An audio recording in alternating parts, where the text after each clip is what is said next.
الشيطان الرجيم. بسم الله الرحمن الرحيم. اللهم لا علم لنا إلا ما علمتنا إنك أنت العليم الحكيم، ولا سهل إلا ما جعلته سهلا، فأنت وحدك تجعل الحزن والصعب والشديد إذا شئت سهلا. اللهم أخرجنا من ظلمات الجهل والوهم إلى أنوار المعرفة والعلم، ومن وحول الشهوات إلى جناتك جنات القربات يا رب الأرض والسماوات. إخواني، عنواني في هذه المحاضرة عنوان شيق ألا وهو: كونوا ربانيين ولا تكونوا رمضانيين. والعنوان الثاني في نفس الموضوع: ماذا غير فينا رمضان؟ إخواني، سبحان الله العظيم، هذا الدين دين الروعة، دين الجمال، دين الرحمة، دين خاطب العقل، خاطب الفطرة، خاطب الواقع، وفي كل شيء تجد آية تدل على أنه هو الواحد. فالبعرة تدل على البعير، والخطى تدل على المسير، والماء تدل على الغدير.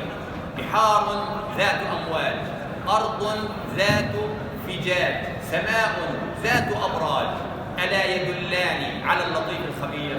بلى يا رب، بلى يا رب، بلى يا رب. انظروا معي إخواني، العبادات كلها تتفق على أمور بادئ ذي بدء. العبادات توحد، الصلاة توحدنا نفقد الغائب، والصوم يوحدنا الشبعان يفقد الجائع، والزكاة توحدنا أيضا فالغني يشعر بالفقير، والحج يوحدنا كذلك. فإذا ما لاحظتم في الحج مع اختلاف اللغات والملل تجد كلمة الله أكبر تجمع.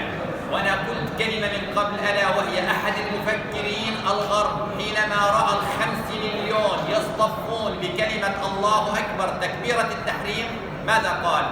قال والله 5 مليون بدهم جيش كامل ما بيصففهم. مين اللي صففهم؟ كلمة الله أكبر، فهذا رب البشر فأعلن الإسلام. وكذلك الحال، العبادات تقرب. خذ كل نقطة على حدة. أما بالنسبة للصلاة، الصلاة فاسجد واقترب. وأما الصوم، آية القرب أتت بين آيات الصيام: وإذا سألك عبادي عني فإني قريب أجيب دعوة الداع إذا دعان. وأيضا كلمة قلتها إذا ما تتبعت القرآن الكريم: كم من كلمة يسألونك قل. مثال: يسألونك عن الأهلة قل، يسألونك عن الأنفال قل، يسألونك ماذا ينفقون قل، يسألونك عن الشهر الحرام قل. إلا هذه الآية لم يرد فيها قل.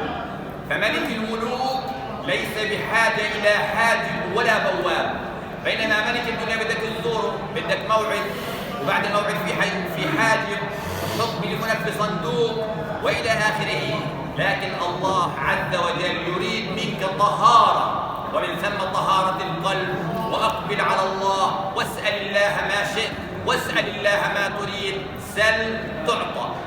ولو أن كل الخلق، لا أقصد البشر 8 مليار، كل الخلق بما في ذلك كل دابة تدب على الأرض سألوا الله فأعطى الله كل واحد منهم مسألته، ما نقص ذلك من عند الله إلا كما ينقص المخيط إذا أدخل ماء البحر.